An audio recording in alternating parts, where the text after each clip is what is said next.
How would you like to learn the secrets of two Karma Club Award winners on how they have built successful online businesses from almost nowhere to now running multiple 7 and 8 figure businesses by following the simple fundamentals of life? And let's see how they have used the powerful funnel systems, processes, automation, and social media to help their business grow at a different pace. Let's dive into their journey to grasp the strategy, mindset, action plan of how they have done it from almost nowhere to the way up to 7 figures. We are going to uncover and pick their brains of the top performing entrepreneurs on this show.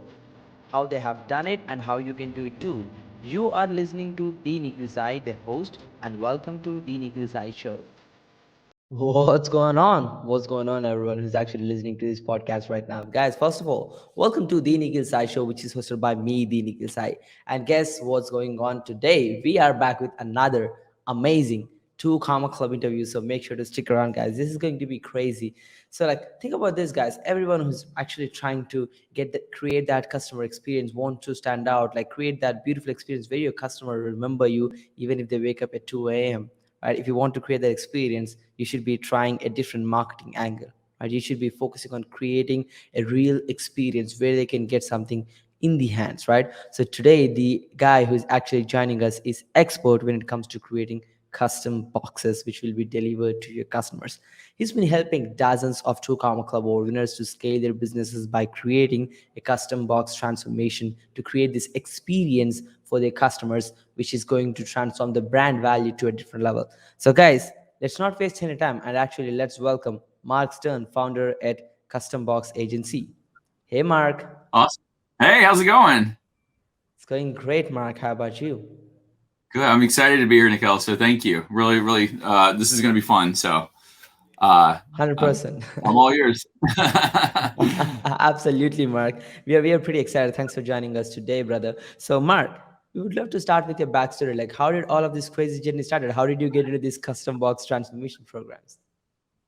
It's really funny because it was never the intention to have a custom box agency in a million years. So I was like, I would joke with people to say I grew up in Alabama and I was like the poster child for corporate America. I had the dream job after college and then went back and got my MBA at Duke and had like the big corporate job for a big corporate consulting firm and was told that like this is the pathway to happiness. And I found myself, it was 2012, I graduated with my MBA, and I was $165,000 in student loan debt. And like a year or two later, was exposed to the digital marketing realm by going to a conference that was an accident of why I went there. But it kind of made the world that I lived in, like my bubble burst, because everyone I knew at that point was just like me.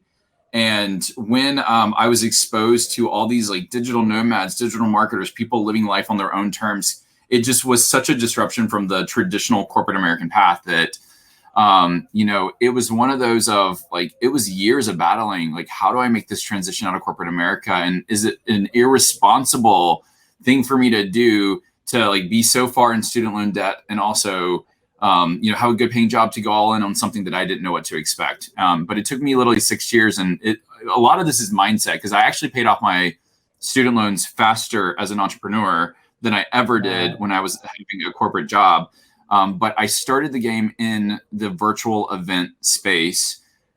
The virtual event model, like pre-COVID, was already starting to evolve pretty heavily. And if you've ever done a virtual event, it's a pretty intense process. You learn how to do like build a funnel, draft email sequences, nurture a community, upsell them. Like once you learn that process, for me, it was like, how do I create a better experience? And that's when we started introducing boxes to complement virtual events specifically, and using that as a vehicle to give people tools they need to have a better engagement with like the physical to the digital. And people just started asking me, how are you doing this? And all of a sudden I'm starting this business on boxes and then this other business on virtual events. And then COVID happened. And my mentor, Bart Miller, like I cannot say enough about Bart.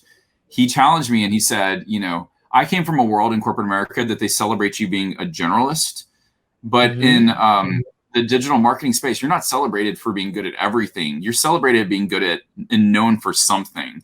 And he was like, are you the box guy or are you the virtual event guy? And really thought about it, but the market for virtual events when COVID hit was so bloody red. It was such a red ocean so fast. Every local events expert became an expert at virtual events like that. True. And Yeah, you nobody was understand. saying the box game. And I was like, I'm not as excited about events as the opportunity that boxes unlock. And I've seen it for events, but that's just scratching the surface. And that's it. Went all in on boxes, and we went from nothing to 2 Comma in less than a year, all word of mouth with, with boxes and our perspective of boxes.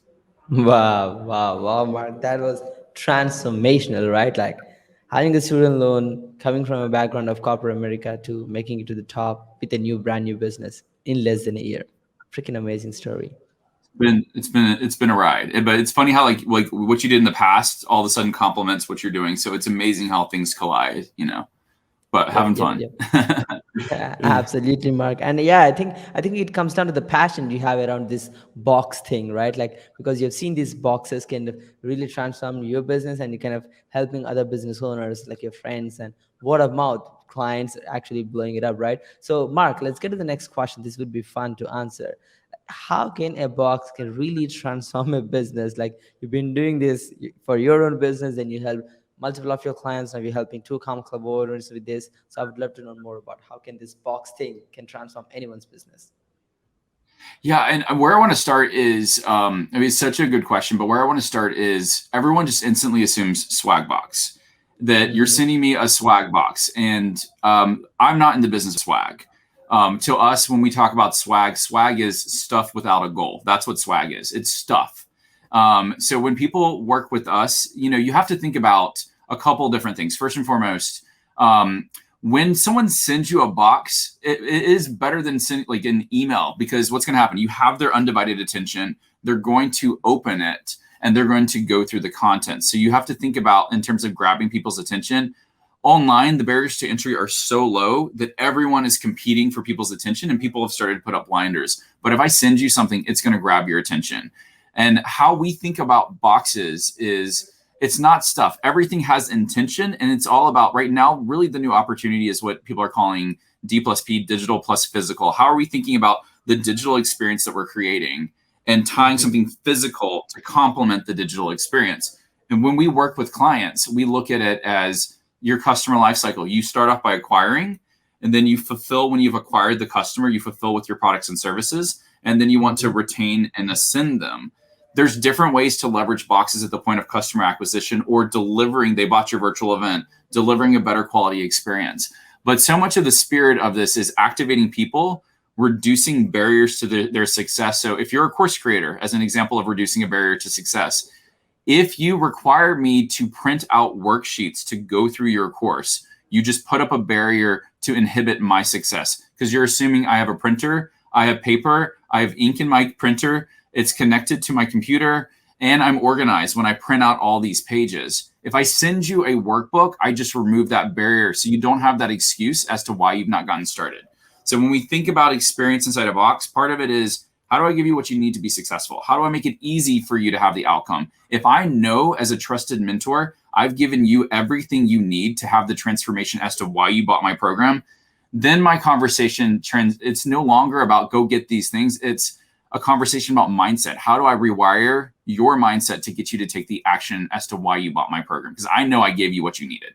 So that's kind of how we start to think about boxes. People want to be celebrated. People want to be recognized. People want to have fun. A box experience can do all of that in a way that a digital only product can't. You don't unbox a digital product. 100%. I mean, like, we know the ratio of people buying digital courses and completing them. It's not right. But when it comes to actually a physical product getting delivered, like you can see 99% of them try to at least open and have a hands-on experience with a physical box, right? Because they're curious on what's inside it. Absolutely. A physical experience beats up the digital one for sure.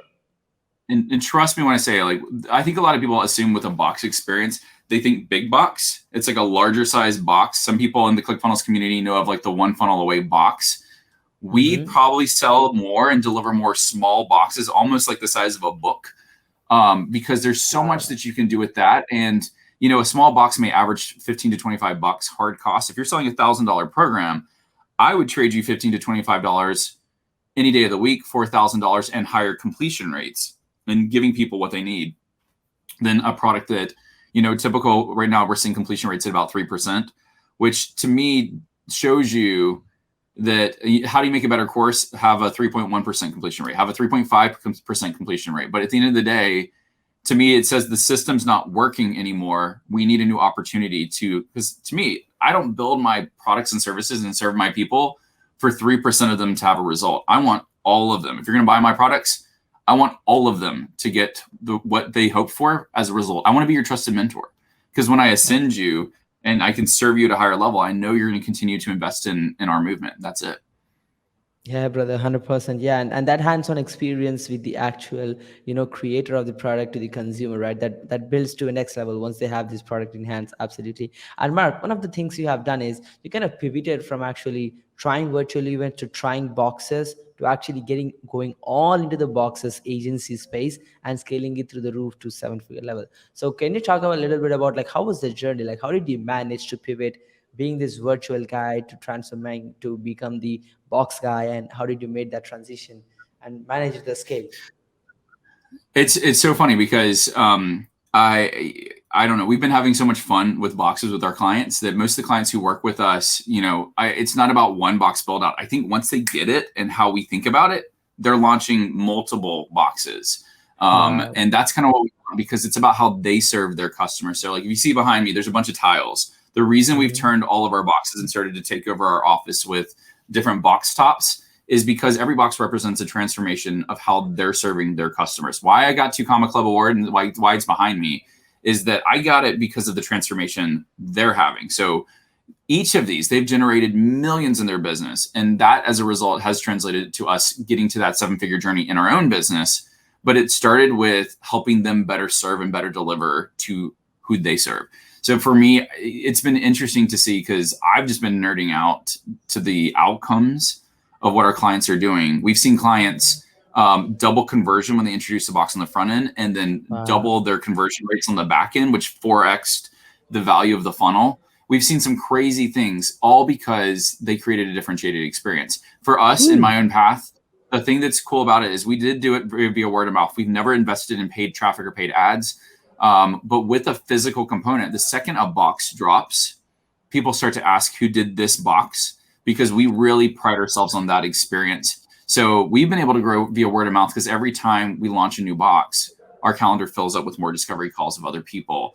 And the people we work with, because of how we serve them, they become our greatest advocates to grow our business, because when others are saying like, who did this, we don't even have to sell our product anymore. If people see what we do, then for them, they're already all in before I even get on the call with them, which is great. And it's just, to me, I think it's a good lesson for all of us around the importance of, taking pride in what you do. Because the more pride you take, my clients know that like they mean everything to me, and how they can better deliver and serve their people is everything for our business. They make it so easy for us to grow and so easy for us to share what we're doing. So especially, now it's about how do we get to the 8-figure and the 9-figure with this business, because we see the impact of it. It's the bigger we can scale this business, the more people we can serve. That's it. 100%, Mark. Yeah, like that was hands-on. Absolutely love it. Like the way you're actually taking care of your clients and the way you're actually managing your scale is absolutely amazing, brother. And like this nuanced thing, which may not sound that much exciting from the business client perspective, but you should really understand how much impact these little boxes can make, because 4x backend ROI on a funnel, like that's nuts, like crazy ROI, brother. Let's get to the next question, brother. Like let's say if like an entrepreneur or a business owner or a coach consultant, someone is trying to consider creating boxes, right? One of the first questions they ask is, hey, like I'm this digital coach, completely remote coach, I'm teaching people all of this stuff. Even if I want to create a box, like what should I add? Like this is the main question everyone kind of comes down to, like how do I know what should I add? Like how do you answer that question? Yeah, so it's so funny because at the end of the day, one of the things you have to remember is that you are the trusted mentor, and you need to position yourself as the trusted mentor to those you serve. So lots of people teach the same topic. What's unique about the way you teach it is that you are the one teaching it. So a couple things I like to see in a box. We'll go through my framework that I take all my clients. I'm happy to share the framework of what I take all my clients through. But the first thing to note is that the box has got to reek you. People say you need to like engage your clients and pulse them and figure out what they want and deliver upon what they want. And I agree with that, but you need to do it through the lens of you, because that's what makes your program so unique. So when I create a box experience, first and foremost, it needs to stink. It needs to reek you as an attractive character, because when I buy your program, I'm also buying you. So how you do things that you like those need to come to life in the box the way you do it. I have clients that when they do strategic planning, they may use a lot of Post-it notes, and they may have their own system for how they lay out their own programs or products and services or high ticket coaching programs. Well, guess what? We're going to package that same experience and put it inside a box, because that's how you do it. And that's how you've gotten success. And people are going to be looking to you for that. So that's kind of like one area I want to anchor on, is that the box it has to stink you, because that's what makes your program more unique than anyone else's who's teaching the same thing. 5 types of items that every box should have. A welcome note. The reason the welcome note is important is it augments the what and the why of the box. Do not send out a box that doesn't have a simple welcome note. It's easy piece, very inexpensive, but it is a very powerful way to set the tone as to the experience they're about to have. The second type, a support piece. A support piece or pieces is things that support your customer's success. So when we say that, what are the things you can give them to reduce those barriers to success? It's just like the example of the course creator and a workbook. Me giving you the workbook is a support piece. It's supporting your success. It's reducing the barriers. If you're someone who does strategic planning with Post-it notes, if there's things that you like, give them the tools they need to be successful, put it in the box. The third piece is what we call an engagement piece. Engagement piece is about the here and now, something that I can physically engage with what's going on digitally. So some things that we see, if it's a virtual event, I've seen people do wine glasses or coffee mugs. Part of it is, let's have this experience together. Let's have a virtual coffee hour where everyone in the community has the same glass. It's a piece to connect us all. It's not just putting a mug in there for the sake of putting a mug. It's a mug with intent. You're creating an experience you want them to be a part of.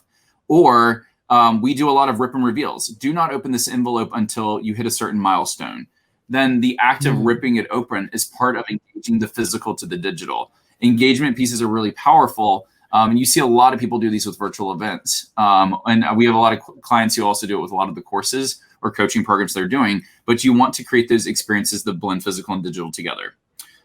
Fourth type is what we call a take action piece. Take action is asking people to take an action. Unbox this video and do an unboxing video on Facebook. Take a picture with your box and upload it to Instagram. Join our high ticket program. Join our referral program. Here's a coupon. Ask them for the action. Take action pieces. One of the things we love to do is things that are habit building. What I want you to do is every day, I want you to write down what you're grateful for. You give them a pad. You give them a tool to do that, but you're asking them to take the action. And a lot of us think that they're going to assume to take the action. No, be explicit. We need to be told, I want you to do this or do this. And by doing that, people will start to take the action you ask them to take. And the last piece, which I think is the most powerful piece, is what I call a story piece. A story piece is something you stick in a box. It's insignificant when you see it. But once you know the story behind it, you are more connected to the individual. And part of it is one of the programs we're about to launch, and I'll show you one of our story pieces that we're releasing. But we're about to launch this whole campaign that is called Start Here, which is an acquisition play with boxes. But one of the things that we put in there is a 10 of mints. And part of why we do this is when I talk about experience, you experience through the senses. But this one 10 of mints, why this is also a powerful story piece, is the image on it is a picture of me and my dog. And this was the first memory. The day I put in my notice of leaving corporate America was the day that my dream dog, and you can also see, I think there's a pillow version of her back there that a client sent me. But it was the day that my dream dog. I always dreamed of having a dog, came into my life. So when you hear me tell the story of transitioning out of corporate America, it's all about connection. And I can turn the story as to why, making the decision to bet on me is one that also allowed me to serve more people and really get into me. But you don't know it until you know the story. It looks just like an image, but until you know the story, I can show the juxtaposition of me wearing this outfit and my dog wearing that bow. the day I picked her up and the day that I had her for the first time. So story pieces come in many different ways. It's, again, insignificant when you see it in the box. Once you know the story, you are more connected to that influencer than ever. So 5 pieces. Where are they? There you go. 5. Welcome, support, engagement, take action, story. Those are the things that I usually look at, and notice that none of these are swag. And the reason for that is it's okay to put swag in a box, but I want stuff with intention. Like we can turn any of those elements into a piece with intention by fitting it into one of those 5 categories. Yep, absolutely, Mark. I think that was on point. And now, guys who are actually listening to this podcast right now, you know what to add in your own box, right? And you need to think about how you can convert your usual swag into intended piece of physical product, which can build more relationship with your customers. That was absolutely brilliant, Mark. Thank you so much for giving away your framework here. And Mark, can we talk a little bit more about like what kind of outcomes delivering the boxes bring to the customers? Like, how does that look like? Once you start giving away the boxes, how does that look like in the customer standpoint? Yeah, it's so funny because, and I don't think sometimes I don't hear from our clients' customers because I hear it directly from our clients. I just went to an event for one of our clients, and we've been delivering boxes for her community for months now. And especially during the age of COVID, this is a community that's very tight knit that would see each other in person once a quarter. And they, like, the amount of gratitude and appreciation this community set, like, they all came up to me, and this is what, for me, reminded me of why I do what I do. But for them, they felt so disconnected from the world and so disconnected from the things they loved as a result of COVID, that when they started to receive these boxes, they started feeling connected back to the community. And for them, it was the piece that they needed to feel more centered into like the things that they were missing in their life at that time. And then to see them interact digitally, all of their friends in the community, when they'd all come together for different experiences to bring them together, were playing with and interacting with the tools and the stories that we created with the box, so they can have different types of memories and still feel connected, because the box was the unifying mechanism that when we're all over the world, this one box is the thing that can unify us all, because we are the only ones who have this experience. So like the outcome of delivering, it's so powerful. You can't do that with a digital only product. And then there's the organic nature of it, that you get your audience to start selling your product for you, because when people get a cool experience, the first thing they're going to do is unboxings. Russell Brunson talks about like the 7 different types of videos that you can do. Unboxing videos is one of the most powerful forms of videos out there. And people love to sit there and talk about, I have videos of people talking 4 to 8 minutes about one box of mine, selling to everyone else why they need this box. And that is a powerful outcome of delivering that experience. You can't get that with a Facebook course. You can't get that with a product that's... Yeah, absolutely, Mark. That was transformational. I think business owners really need to admit the fact that a digital-only experience has less retention. If you just bump that with a small digital physical product, like adding a box, that can exponentially increase the relationship between and create the customer experience to the next level. That was absolutely amazing, Mark. Love it.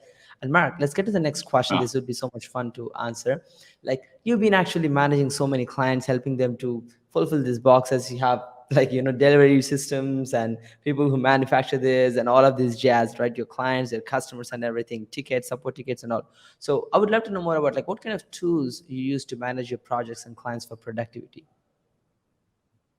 Yeah, so there's a couple of tools that we love to use in our business. First and foremost, for communication between team and clients, love Slack.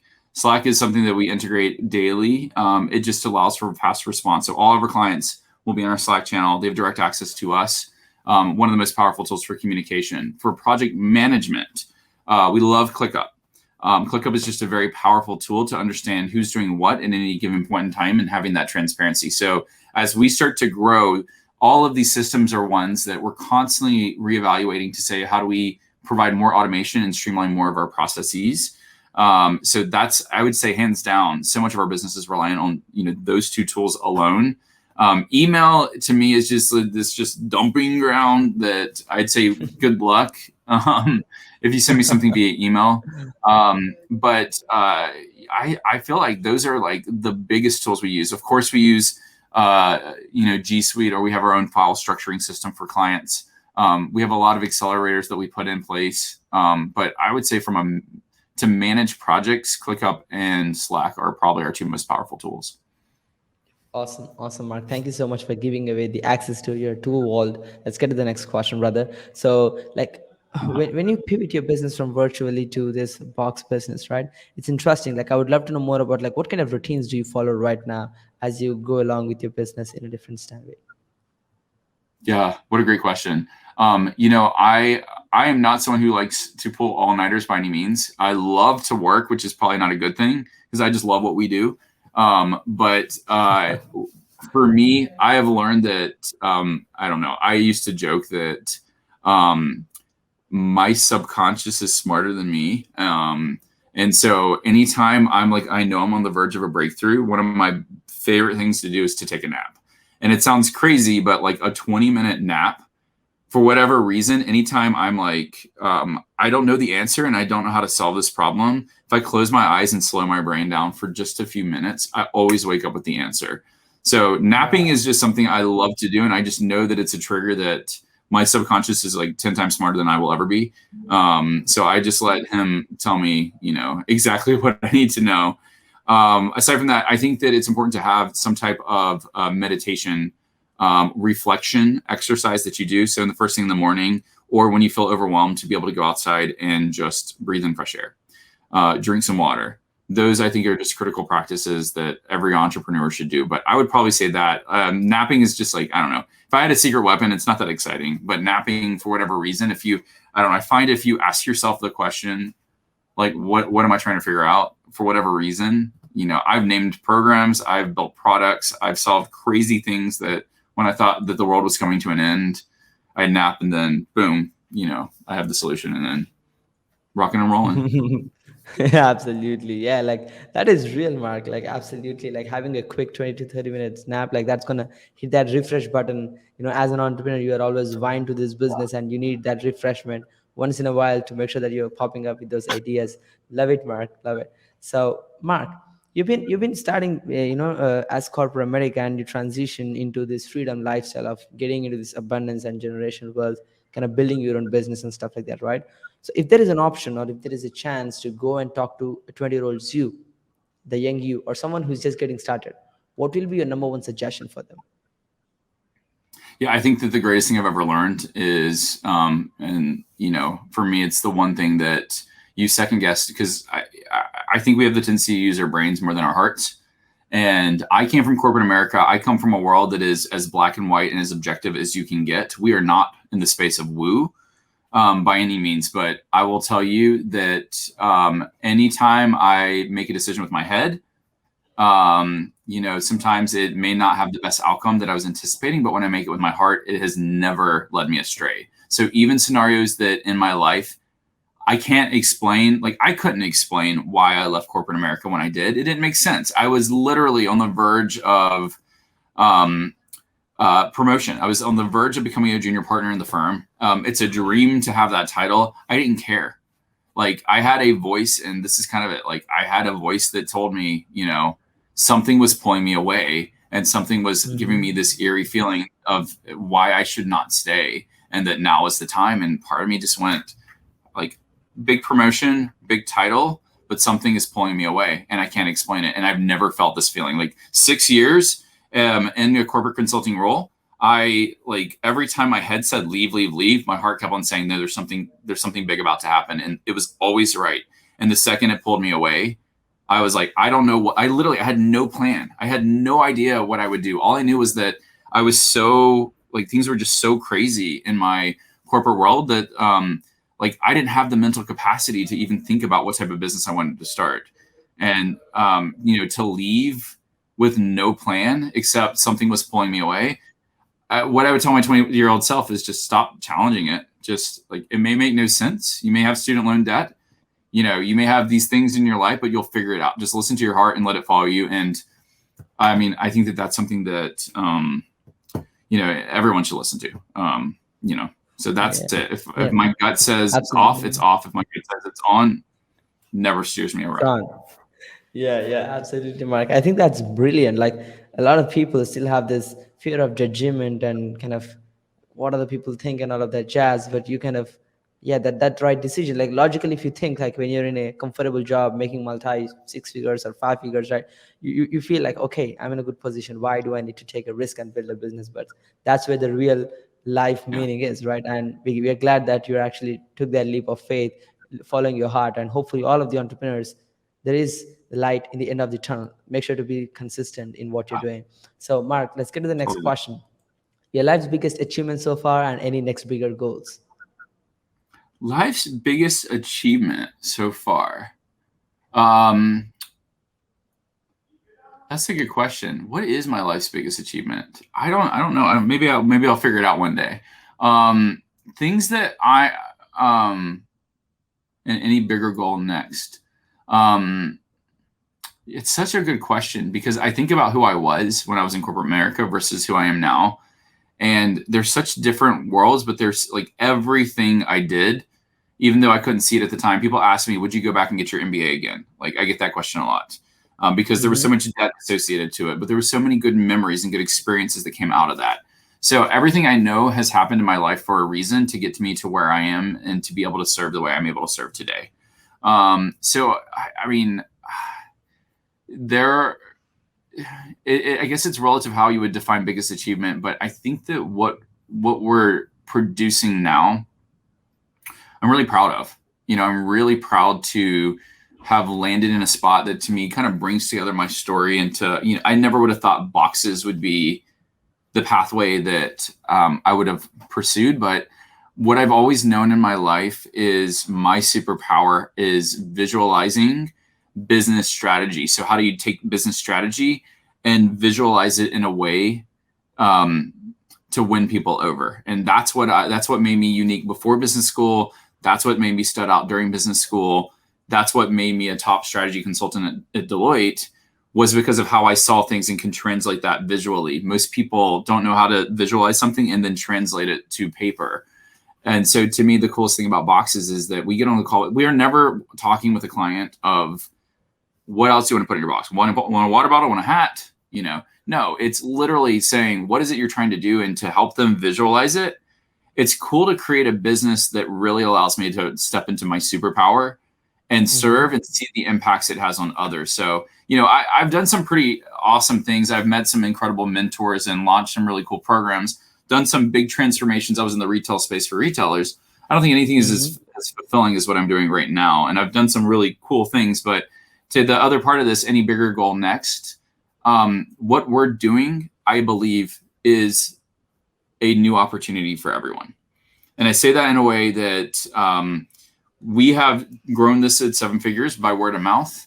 We're ready to take it to 8 and beyond and change the world Wow. with it. Like I know the power of what we do. So the bigger goal right now is the larger we can grow this, the more people we can serve. That's it. The more people we can help serve business owners and how they serve those that so there's just so much power in what we do. That's it. Absolutely, Mark. And I love the level of impact you're actually creating. Like you're making that positive dent in everyone's business by actually being that contributor in everyone's business, Mark. I personally love it. Absolutely, brother. And this would be fun to answer, Mark, for sure. So what was the biggest mistake so far, especially in God, terms of business? what was my biggest? I'm sure I have plenty. Biggest mistake, huh? I'm sure I have plenty too. What has been my biggest mistake?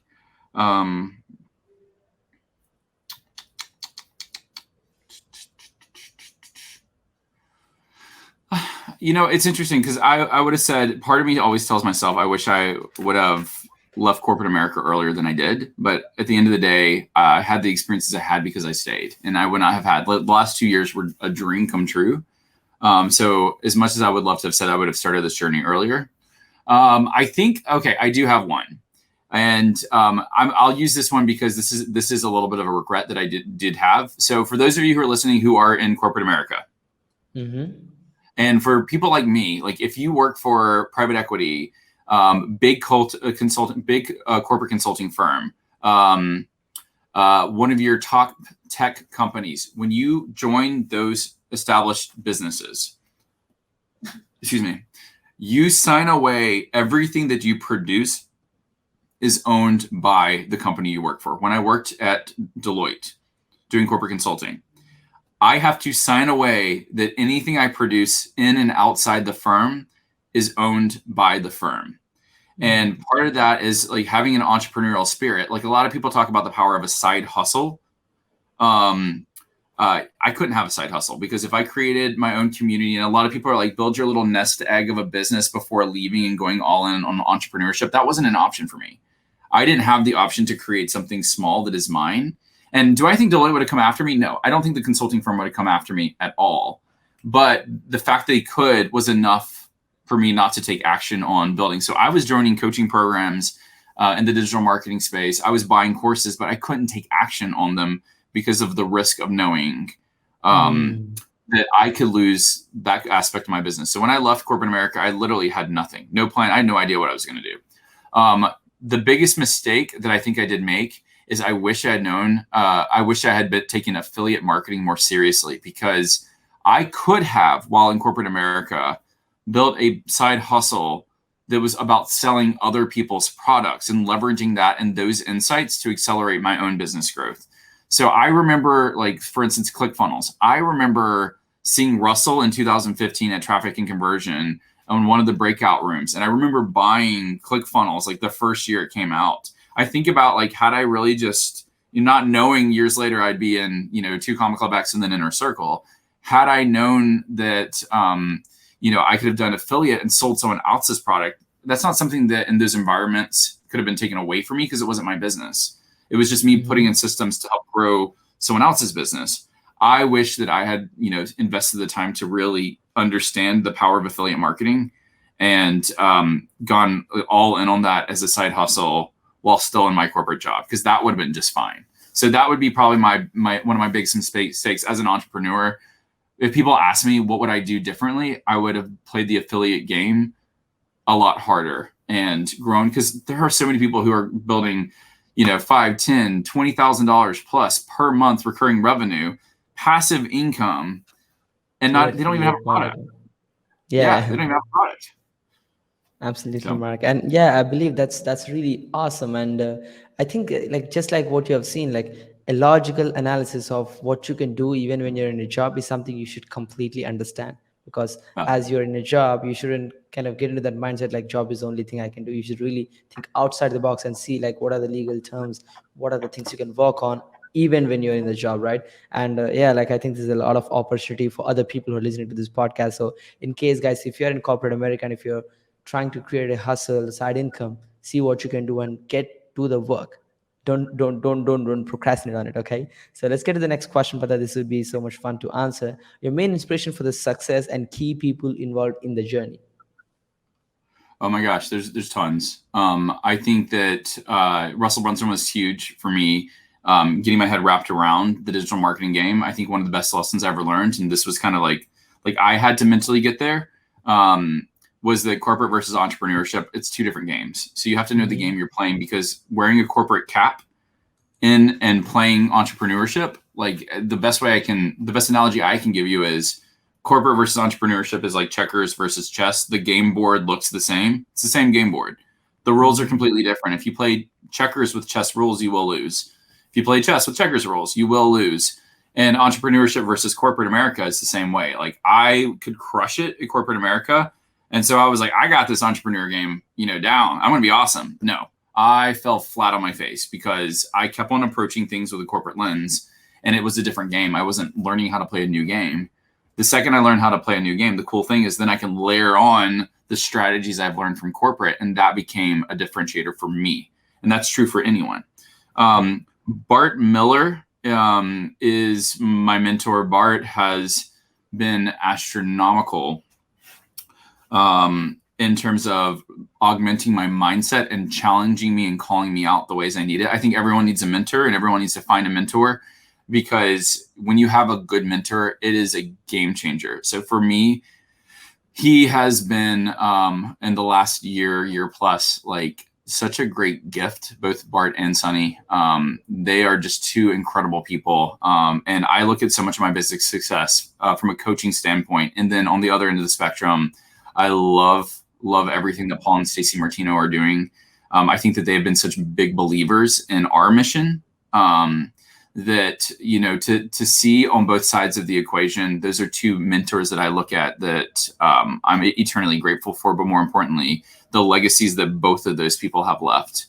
You know, they're changing lives. And for me to find mentors that have the right heart and are, you know, having the impact they are having and surrounding myself with that, more grateful than you can ever imagine. So that's one thing. Everyone needs a mentor, and you need a mentor that can rewire your mindset and get you to take action in the way that you should for your business.